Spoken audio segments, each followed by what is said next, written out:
Good morning student. Gurukul private ITI की digital learning class में आपका स्वागत है। पिछले क्लास में हमने एम्प्लॉयबिलिटी स्किल के इन्वायरमेंटल पॉल्यूशन के बारे में चर्चा की थी। आज इसी चैप्टर को हम आगे बढ़ाएंगे।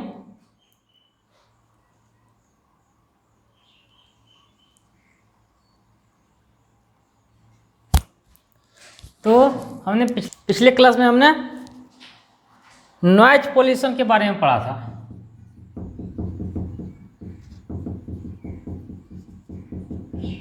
नॉइज पॉल्यूशन, इसके बारे में मैंने बताया ये दो तरह का होता है। एक होता है natural noise pollution,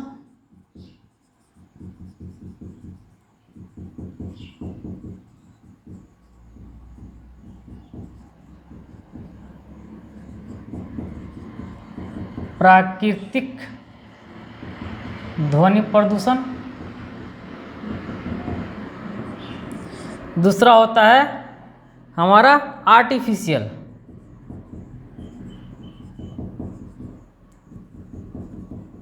noise pollution.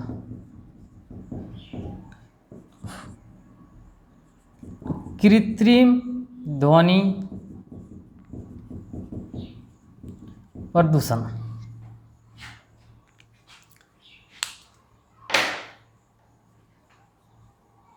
Natural noise pollution, प्राकृतिक ध्वनि प्रदूषण और आर्टिफिशियल नॉइज पॉल्यूशन, कृत्रिम ध्वनि प्रदूषण। नेचुरल नॉइज पॉल्यूशन क्या होता है? वैसा प्रदूषण, वैसा ध्वनि प्रदूषण जो प्रकृति से प्रदूषण फैलता है, उसको हम लोग बोलेंगे नेचुरल नॉइज पॉल्यूशन।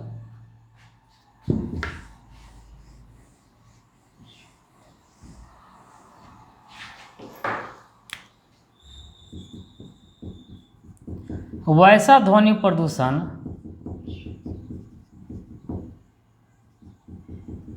जो प्रकृति द्वारा उत्पन्न होती है,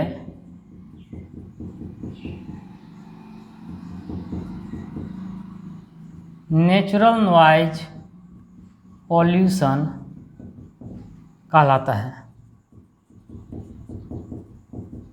जैसे ज्वालामुखी का फटना,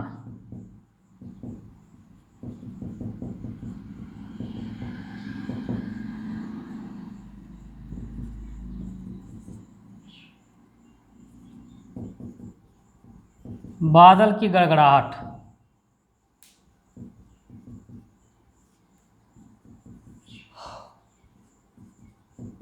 तूफान द्वारा ध्वनि प्रदूषण,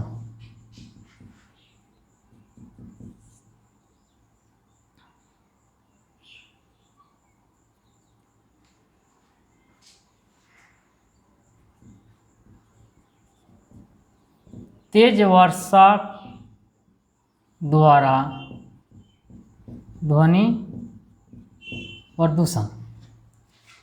ये सब क्या है? हमारा प्रकृति द्वारा उत्पन्न होता है। हम वर्षा कृत्रिम रूप से नहीं करा सकते हैं, बादल की गड़गड़ाहट कृत्रिम रूप से नहीं हो सकती, या प्राकृतिक आपदाएं हैं। मीन्स कि वैसा ध्वनि प्रदूषण जो प्रकृति द्वारा उत्पन्न होती है, उसको हम लोग नेचुरल नॉइज पॉल्यूशन या प्राकृतिक ध्वनि प्रदूषण कहते हैं। अगला है कृत्रिम ध्वनि प्रदूषण।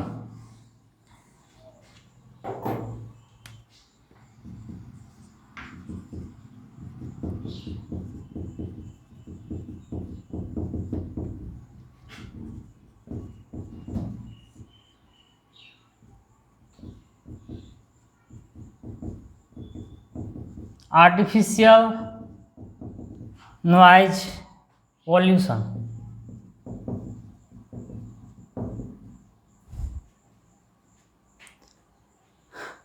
वैसा ध्वनि प्रदूषण, वैसा ध्वनि जो मानव निर्मित हो और जो इस प्रकृति को प्रदूषित करता हो, उसको बोलेंगे कृत्रिम ध्वनि प्रदूषण, यानी कि वह ध्वनि प्रदूषण जो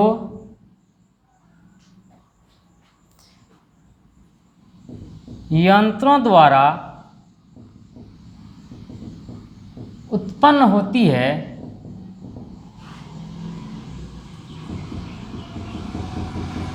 कृत्रिम ध्वनि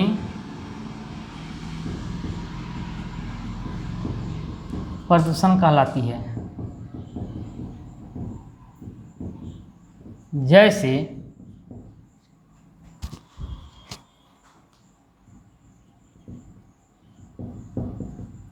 रेडियो की आवाज़,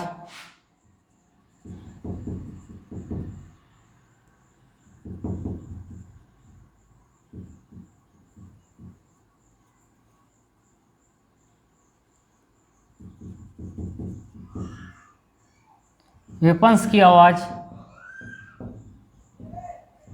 जो हमारा शस्त्र है, बड़े बड़े बम का फटना, गोला बारूद का फटना या गोली चलने की आवाज़, ये हमारे क्या है, वेपन्स हैं। कल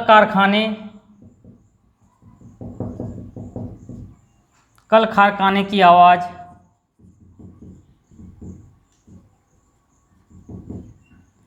उद्योग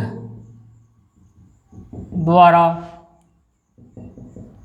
उत्पन्न ध्वनि प्रदूषण, ये सब हमारा क्या है, कृत्रिम ध्वनि प्रदूषण है।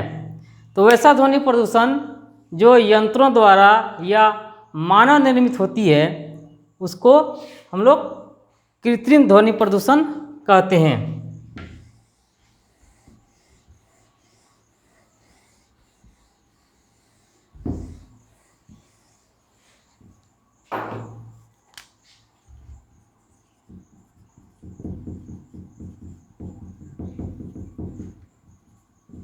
ध्वनि प्रदूषण के दुष्प्रभाव,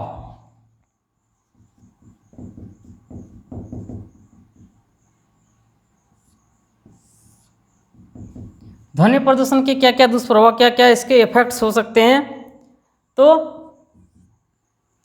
अगर हम डिस्कशन कर रहे हैं, कोई वार्तालाप कर रहे हैं, उसके बीच अगर ध्वनि उत्पन्न होती है तो हमारा वार्तालाप क्या होगा, डिस्टर्ब होगा। तो वार्तालाप के बीच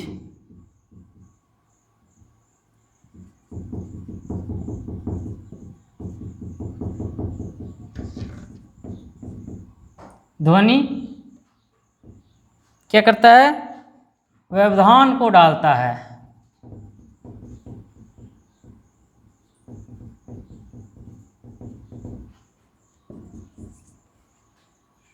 शारीरिक असर,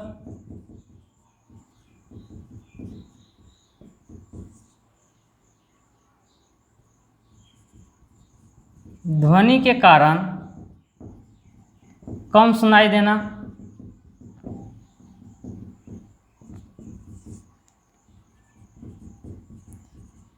मनोवैज्ञानिक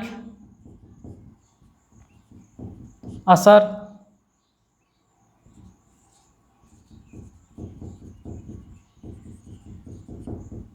पदार्थों द्वारा उत्पन्न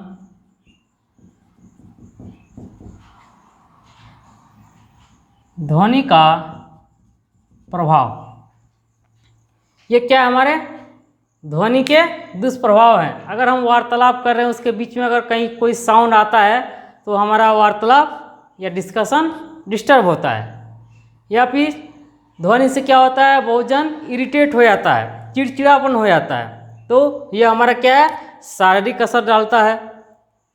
कम सुनाई देना, बहुत ज़्यादा अगर साउंड है, अगर कोई कुछ बोल रहा है तो हम नहीं सुन पाएंगे, यह भी क्या है, ध्वनि क्या करता है, असर डालता है, दुष्प्रभाव है इसका। मनोवैज्ञानिक असर, अभी हम बताए कि चिड़चिड़ापन महसूस करना, कि ज़्यादा साउंड है तो उसमें कोई चिड़चिड़ापन महसूस कर रहा है, तो ये सब क्या है, ध्वनि प्रदूषण के दुष्प्रभाव हैं।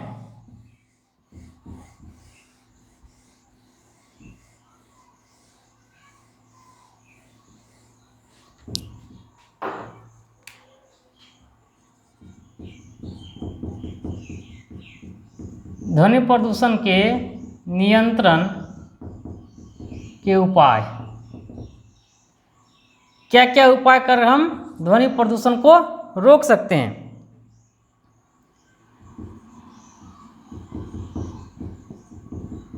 मशीनों से उत्पन्न ध्वनि को मरम्मत कर कम किया जा सकता है।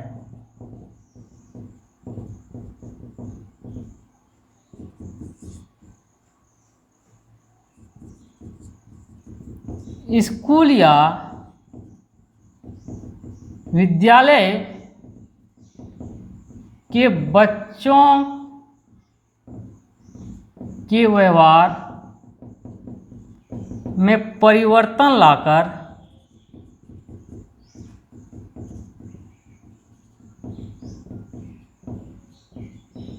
ध्वनि प्रदूषण को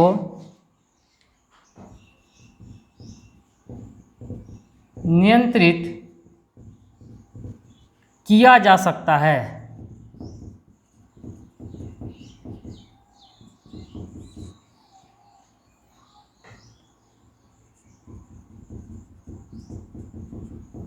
उद्योग तथा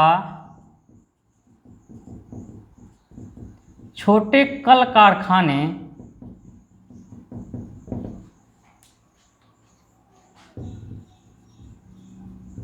आबादी वाले क्षेत्र से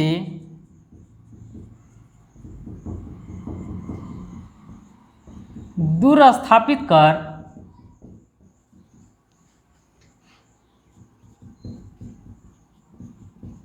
ध्वनि प्रदूषण को नियंत्रित किया जा सकता है।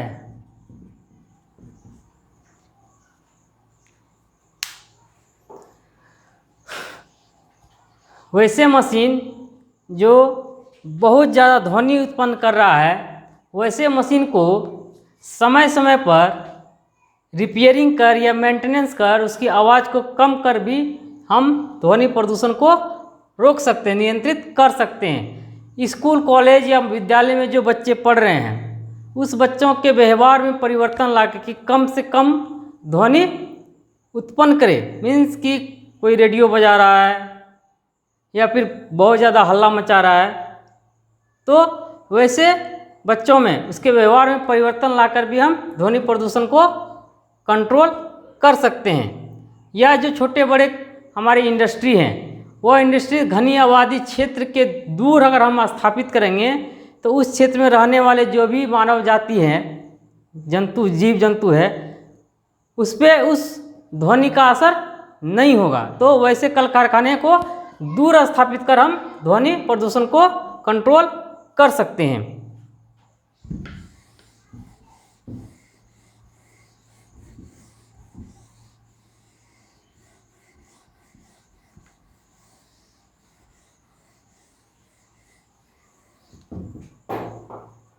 अगला है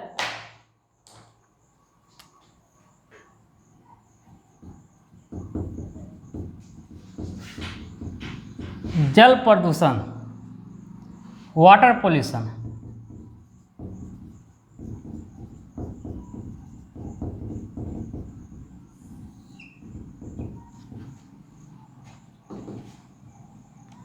वाटर पोल्यूशन, वाटर पोल्यूशन क्या है?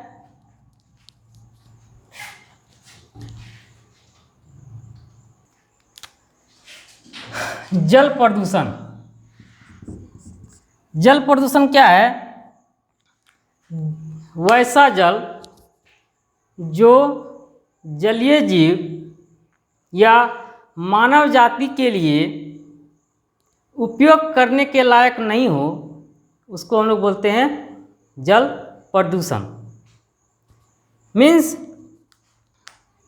जल में जब कोई गंदगी आ जाती है तो उसको जल प्रदूषण कहते हैं।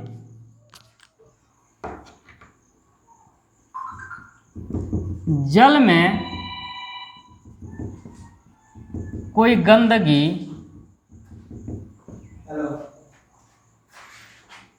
या अन्य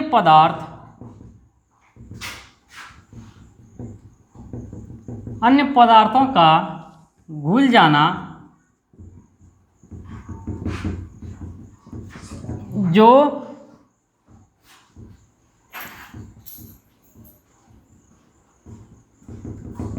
जलीय जीवों अथवा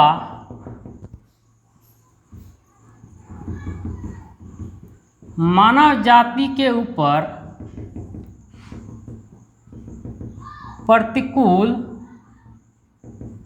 असर डालता है,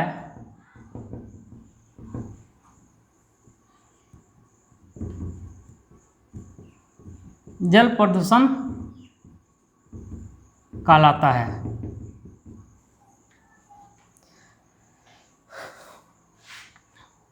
वैसा प्रदूषण जिसमें जल में गंदगी का मिलना या कुछ ऐसे पदार्थ का घुल जाना जो जलीय जीव अथवा मानव जाति के स्वास्थ्य पर असर डालता है, उसको जल प्रदूषण कहते हैं।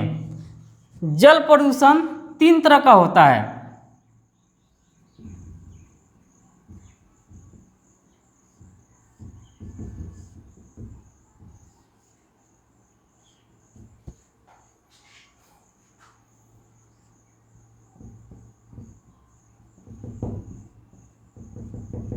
औद्योगिक वेस्टेज,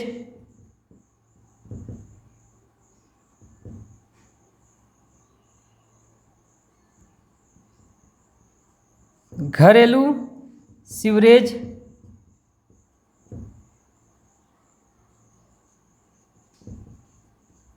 जल को प्रदूषित करने वाले अन्य कारक।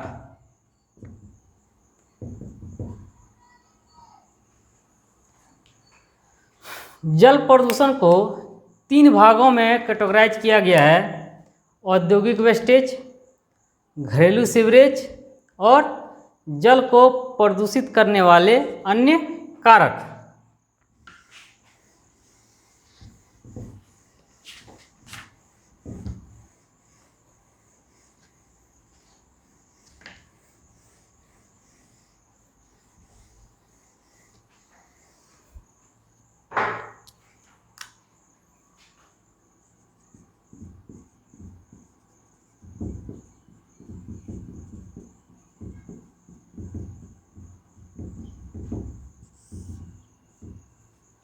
औद्योगिक वेस्टेज।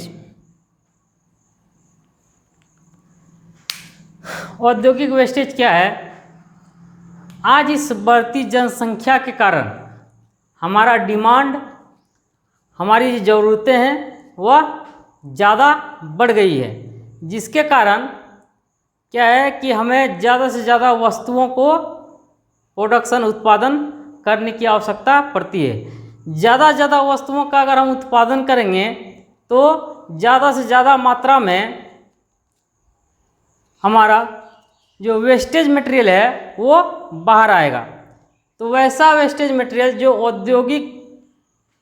उद्योग के कारण जल में बहा दिया जाता है, छोड़ दिया जाता है, वैसे वेस्टेज को औद्योगिक वेस्टेज कहते हैं। जैसे इंडस्ट्री से निकलता हुआ केमिकल्स को अगर हम नदी, तालाब में या नहर में हम ऐसे ही खुले में छोड़ दें तो वह उससे जो वेस्टेज निकल रहा है, जो कचरा बाहर हो रहा है, उससे जो उत्पन्न हमारा प्रदूषण होता है जल में, उसको बोलेंगे जलीय प्रदूषण। और वैसे वेस्टेज को बोला जाता है औद्योगिक वेस्टेज।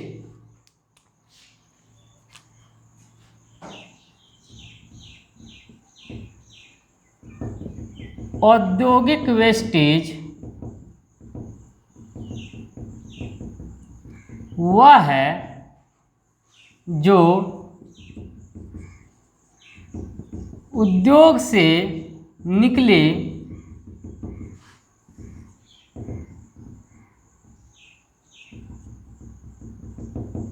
अतिरिक्त पदार्थ जो उपयोग में नहीं लाया जा सकता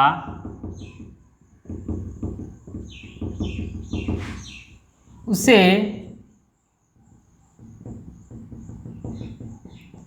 औद्योगिक वेस्टेज कहते हैं। जैसे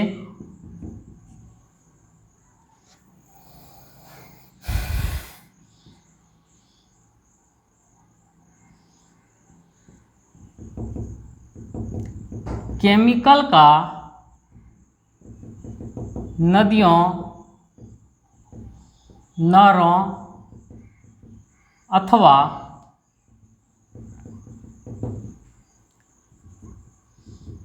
तालाब में छोड़ना, ये हमारा क्या है? औद्योगिक वेस्टेज है। अगला है घरेलू सीवरेज।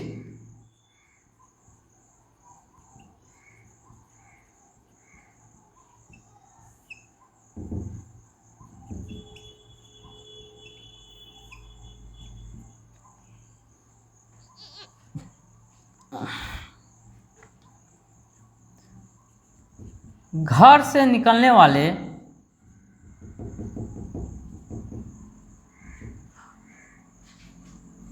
वेस्टेज जो नदियों अथवा तालाब में छोड़ दिया जाता है,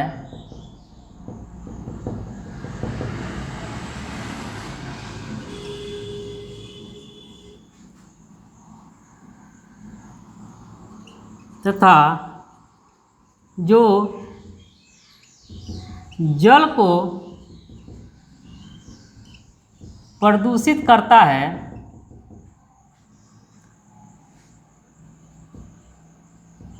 घरेलू सीवरेज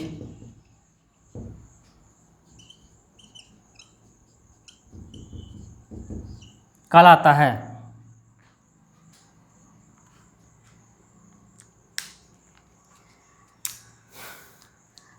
मानव जाति जो भी पदार्थों का उपयोग करता है, उपयोग करने के बाद वह पदार्थ को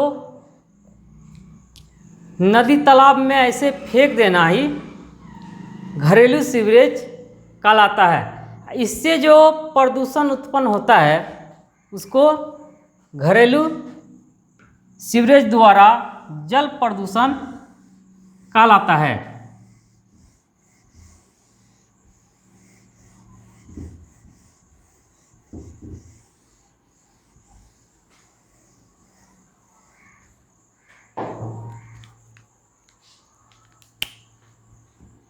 अगला है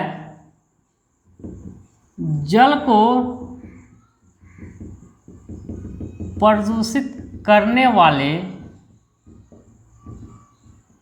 अन्य कारक।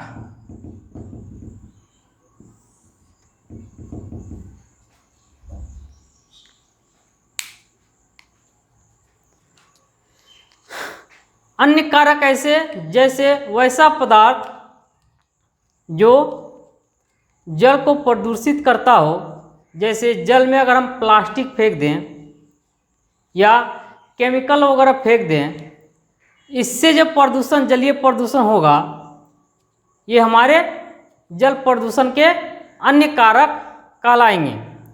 वैसे पदार्थ जो जल को प्रदूषित करता हो, जैसे प्लास्टिक, केमिकल आदि का नहर या तालाब में फेंकना जल को प्रदूषित करने वाले अन्य कारक कहलाते हैं।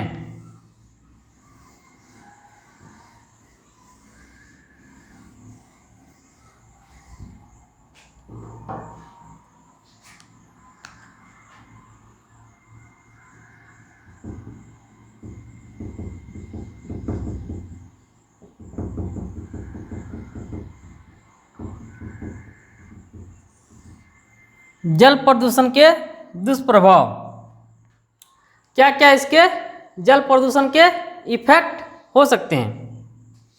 पहला,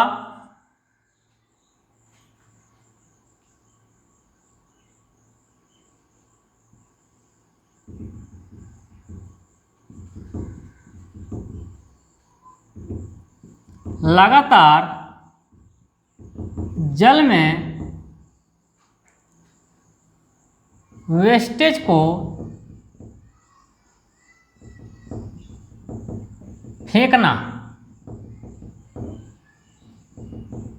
फेंकने से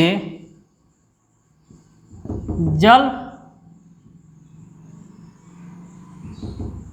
बदबूदार हो जाती है।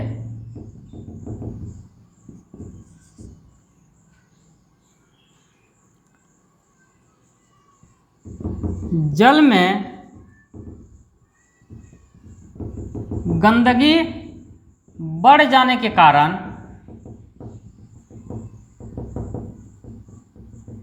ऑक्सीजन की मात्रा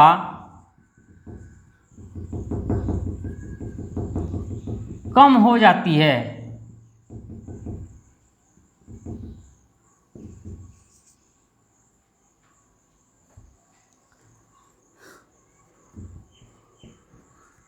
गंदगी वाले जल का उपयोग करने से बीमारियां फैलती है।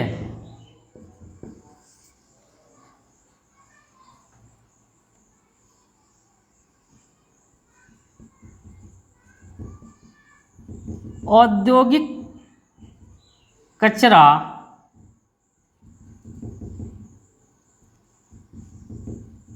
जिससे जल कठोर हो जाते हैं,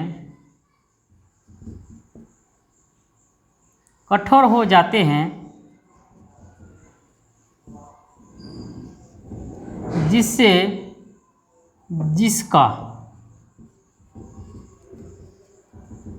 इस्तेमाल करने पर स्वास्थ्य पर प्रतिकूल असर पड़ता है। अगर जल में ज़्यादा से ज़्यादा मात्रा में अगर हम गंदगी फैलाएंगे तो वह जल क्या हो जाएगा, हमारा बदबूदार हो जाएगा, वह प्रदूषित हो जाएगा। जल में ज़्यादा मात्रा में कचरा फेंक देने से जल की ऑक्सीजन की मात्रा कम हो जाती है, जिससे जलीय जीव पे प्रतिकूल असर पड़ता है, जलीय जीव नष्ट होने लगते हैं। अगर उसका इस्तेमाल हम खेती के लिए करें तो उससे हमारे फसल भी नष्ट हो जाते हैं, और या फिर हम मानव जाति उसको पीने के लिए उपयोग करता है तो अन्य बीमारियां होना शुरू हो जाती है। औद्योगिक कचरे को अगर हम जल में ऐसे ही फेंक दें, इससे जल क्या हो जाएगा, दूषित हो जाएगा, कठोर हो जाएगा। इसका इस्तेमाल अगर हम पीने के लिए करते हैं तो बहुत सारी बीमारियां हमें हो सकती है।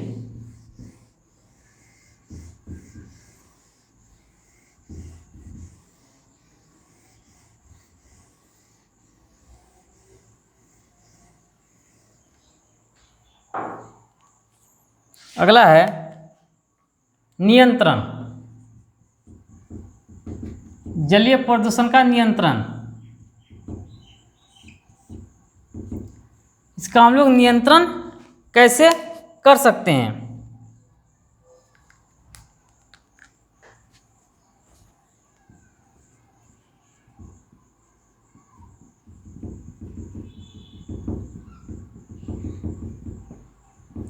अधिक वृक्षारोपण कर,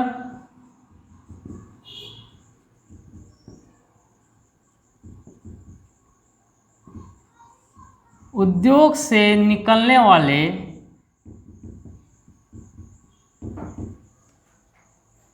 रसायनों का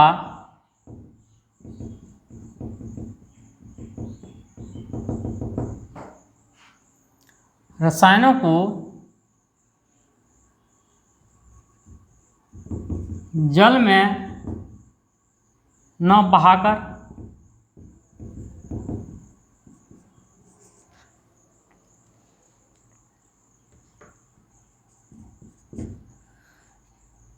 कीट प्रबंधन की योजना अपनाकर, जिससे कीटनाशक का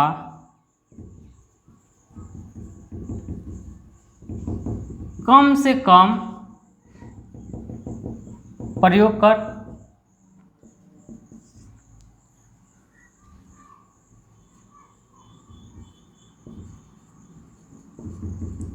कृत्रिम उर्वरक का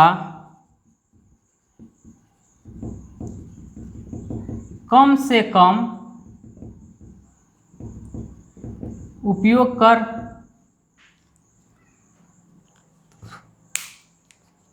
ज़्यादा से ज़्यादा मात्रा में अगर हम वृक्षारोपण करते हैं तो इससे बारिश ज़्यादा से ज़्यादा मात्रा में होगी, जिसके कारण जल प्रदूषण हमारा कम होगा। उद्योग से निकलने वाले जो भी हमारे रसायन हैं, जो भी कचरा है, उस कचरे को अगर हम नदी तालाब में ना बहाएं, इससे भी हमारा जल प्रदूषण को नियंत्रित कर सकते हैं। कीटनाशक का प्रयोग कम से कम कर, फसल में कीटनाशक का प्रयोग अगर हम कम से कम करेंगे तो बारिश के पानी जो बहकर नदी नाले नहर में जाते हैं उससे, या तालाब में जाते हैं उससे, वह जो नदी नाले में जल है उस जल प्रदूषण को नियंत्रित कर सकते हैं। कृत्रिम उर्वरक का अगर हम कम से कम इस्तेमाल करेंगे, इससे भी हम जल प्रदूषण को रोक सकते हैं।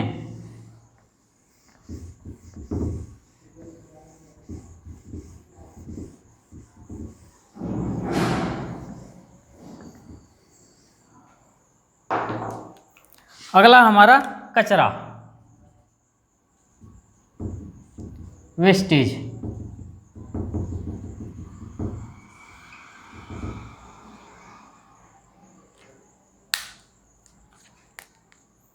वेस्टेज क्या होता है?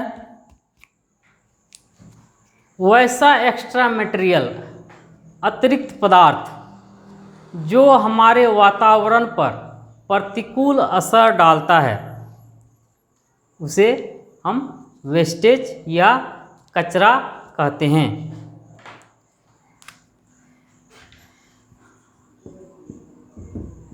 वैसे अतिरिक्त पदार्थ जो हमारे वातावरण पर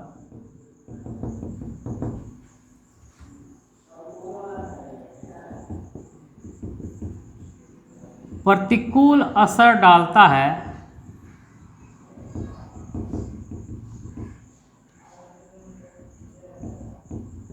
कचरा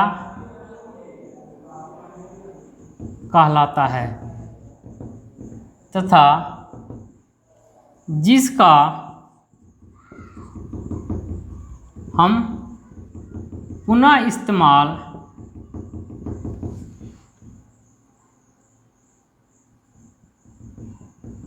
नहीं पूर्णतः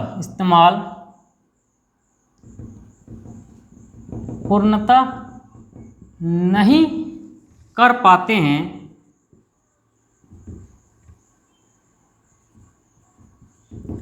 कचरा कहलाता है।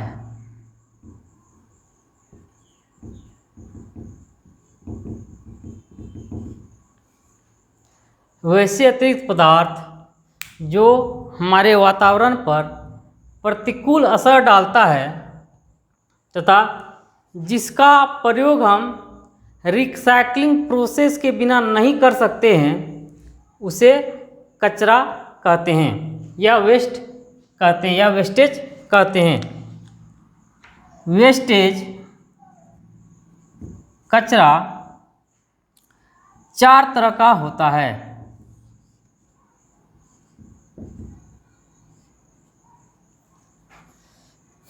ठोस कचरा, solid waste,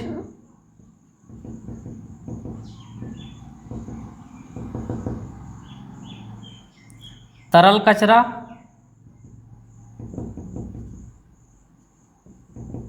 liquid waste,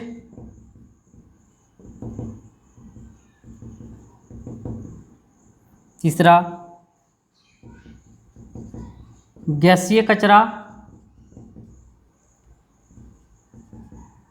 gaseous waste, चौथा हानिकारक कचरा, हजार्डस वेस्ट, हजार्डस